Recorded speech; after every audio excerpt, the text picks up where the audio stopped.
What are some of the emerging cybersecurity threats that are, I think things evolve over time. What are some of the types of threats that you're seeing coming in 2025?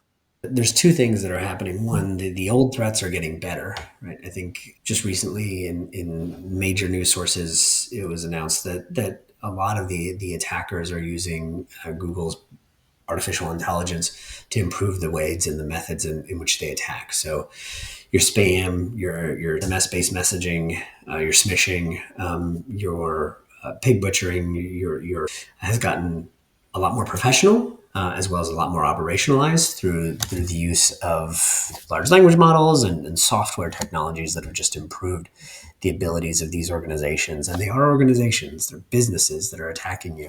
It's not just people, to be much more efficient at what they did and what they do, right? So automated calling, scripts, better English, more realistic scenarios, increased attack across social media, right? So you're seeing it hit from multiple angles from a business standpoint. That's always been a threat, but the threat has grown more mature.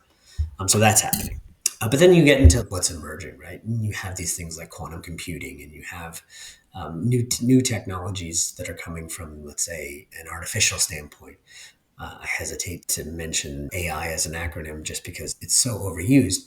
But you've got threats that are coming that are going to be more advanced, that are difficult to detect, and that are what are called, I'll say, chained off of one another. So it's rare to get 0 day as much now versus getting a bunch of low level unpatched threats chained together. So a CVSS score or a risk score of something that's a category 4 or 5, if you get 10 of those and figure out how to chain them together at an organization that's exposed to those things, then you can expose that organization to something that's higher. So that there are more complex attacks that are coming that are aided by software and technologies that are making them almost impossible to detect or respond to unless you're patched, and much more complex for the average security team to be able to defend against.